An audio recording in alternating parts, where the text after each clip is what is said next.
ఈరోజు నేటి సంఘాల్లో మనం చూస్తున్నాం. ఈరోజు ఎంతో చరిత్ర కలిగినటువంటి సంఘాలు కావచ్చు, ఈరోజు మారుమూల గ్రామాల్లో ఉన్నటువంటి సంఘాలు కావచ్చు. ఈరోజు నా దైవజనుడి మాట వింటున్నామా?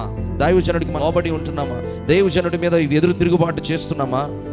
ఈరోజు జ్ఞాపకం చేసుకోవాలి. దైవజనుడు అంటే ఒక సాధారణమైనటువంటి సామాన్యమైనటువంటి వ్యక్తి కాదు. ఈరోజు చూసినట్లయితే ఆయా సంఘాల్లో, చాలా సంఘాల్లో చూస్తే దైవజనుడి మీద ధ్వజమెత్తేటువంటి పరిస్థితులు ఉన్నాయి, దైవజనుడి మీద జోకులు వేసే పరిస్థితులు ఉన్నాయి, దైవజనుడి మీద కామెంట్స్ చేసేటువంటి పరిస్థితులు చూస్తున్నాం. దైవజనుడి మీద చేయి చేసుకున్నటువంటి అనేకమైనటువంటి సంఘటనలు కూడా మనం చూస్తూ ఉన్నాం. ఈ స్థానిక సంఘ కాపరి గొప్పతనాన్ని ఎప్పుడైనా నువ్వు తెలుసుకున్నావా? ఈ దైవజనుడి గొప్పతనాన్ని నువ్వు ఎప్పుడైనా తెలుసుకున్నావా? సేవకుడు అంటే ఏదో పిలిచినప్పుడు వచ్చి ప్రార్థన చేసి వెళ్ళిపోయే కీలుబొమ్మ కానీ కాదు. ఈరోజు చాలామంది అనుకుంటూ ఉంటారు, అనేకమైనటువంటి సంఘాల్లో చూస్తూ ఉంటాం, పాస్టర్ని డామినేట్ చేయాలని చూస్తూ ఉంటారు, పాస్టర్ మీద, దైవజనుడి మీద పెత్తనం చేయాలని చూస్తూ ఉంటారు, పాస్టర్ని ఒక డమ్మీ కింద చూసేటువంటి పరిస్థితి ఉంటుంది. ఆయన ఏంటంటే మనం జీతం ఇస్తున్నాం కదా, పని చేస్తున్నాడు, అంతవరకే ఒక ఉద్యోగస్తుడు అని అనుకుంటూ ఉంటారు. జాగ్రత్త గమనించండి ప్రియమైన వాళ్ళరా, సేవకుడు అంటే ఏదో పిలిచినప్పుడు వచ్చి ప్రార్థన చేసిపోయే కీలుబొమ్మ కానే కాదు.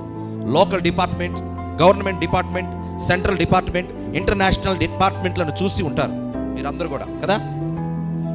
లోకల్ డిపార్ట్మెంట్లు మనం చూస్తూ ఉంటాం, అలాగే గవర్నమెంట్ డిపార్ట్మెంట్లు మనం చూస్తూ ఉంటాం, సెంట్రల్ డిపార్ట్మెంట్లు చూస్తుంటాం, మరి అంతర్జాతీయ డిపార్ట్మెంట్లు చూసి ఉంటారు. కానీ దైవజనుడు వీటిని మించి ఉన్న ఉన్నత కొలువులో ఉన్నాడు.